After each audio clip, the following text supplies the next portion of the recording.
का कहा जा रहा है, ऐसा नहीं होगा।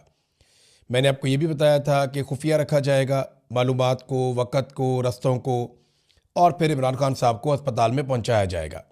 एग्जैक्टली वैसा ही हुआ कि 1 महीने के बाद इमरान खान साहब की आंख की ट्रीटमेंट दोबारा करनी थी।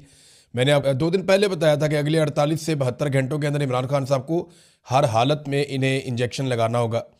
और अब ये पहले तो आप देख लें कि जो अस्पताल की जानिब से एक प्रेस रिलीज़ जारी की गई है इमरान खान साहब के इलाज के बाद।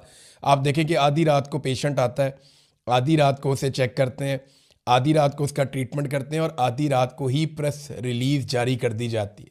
कितना प्रेशर होगा इस पूरे सिस्टम के ऊपर। वैसे तो ये प्रेस रिलीज़ पहले से लिखी हुई थी, लेकिन मैं आपको फिर भी बता देता हूँ।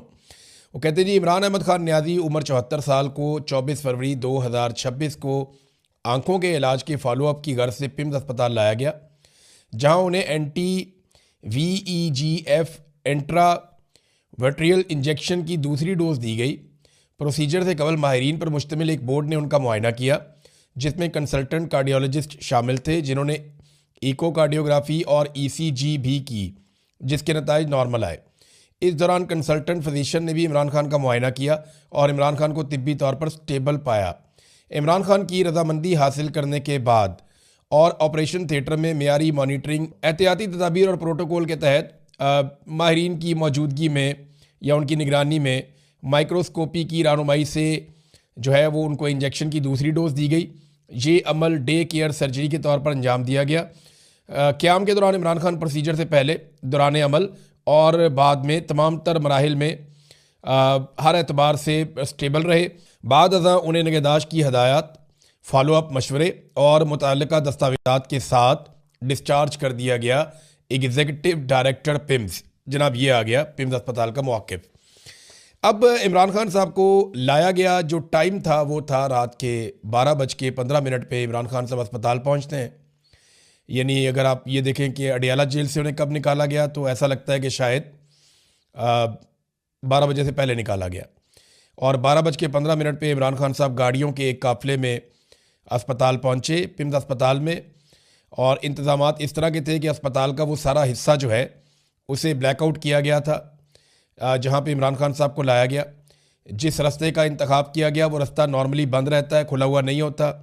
उस रास्ते से इमरान खान साहब को लाया गया और लाने और ले जाने के लिए मुतबादल रास्ते भी रखे गए थे कि अगर खुदा न खास्ता कोई सिचुएशन बनती है तो इमरान खान साहब के लिए दूसरा रास्ता भी। देखें ना, इमरान खान को सिर्फ ख़तरा ये नहीं है, वो एक बहुत बड़ा लीडर है।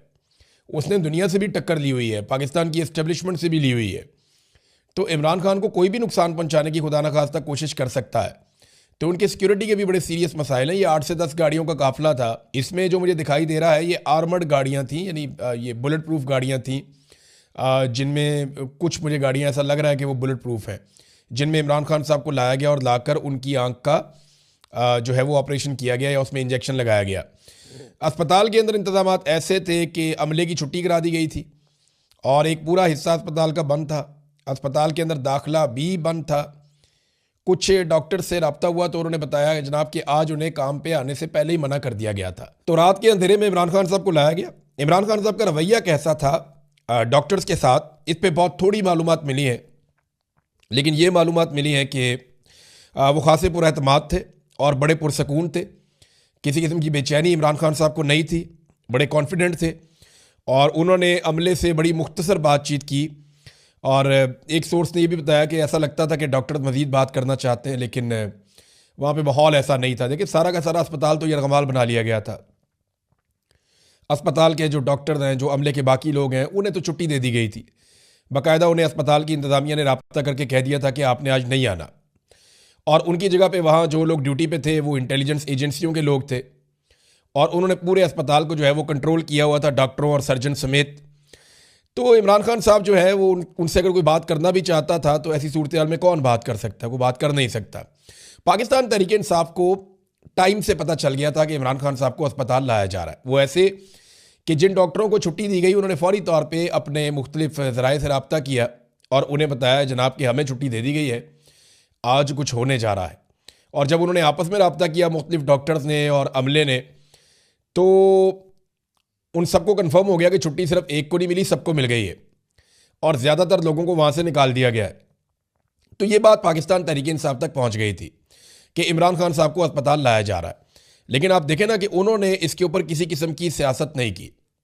यानी एक बात तो आज कंफर्म होगी कि पाकिस्तान तहरीक इंसाफ पर, इमरान खान साहब की फैमिली पर जब ये इल्ज़ाम लगाया जाता है कि ये इमरान खान साहब की सेहत के ऊपर सियासत कर रहे हैं, तो ये इल्ज़ाम अब नहीं लगाया जा सकता।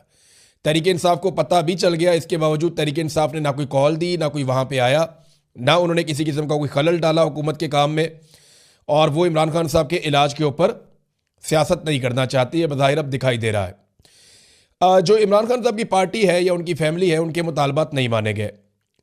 और मुतालबात ना मानने में जो दो अहम चीज़ें हैं, एक तो यह है कि फैमिली की मौजूदगी नहीं थी जब इमरान खान साहब को इंजेक्शन लगाया गया या उनका इलाज करवाया गया पिम्स अस्पताल से, और ना ही अलशिफा में लेकर गए जहाँ पे इमरान खान साहब की फैमिली मुतालबा कर रही थी। नंबर दो, जो ज़ाती डॉक्टरों की मौजूदगी में कहा गया था कि इमरान खान साहब के अपने डॉक्टर्स भी आए जिनकी मौजूदगी में टेस्ट हों और एग्जामिन किया जाए, अब वो भी ख्वाहिश पूरी नहीं की गई। इमरान खान साहब के कहने के बावजूद उनका पैगाम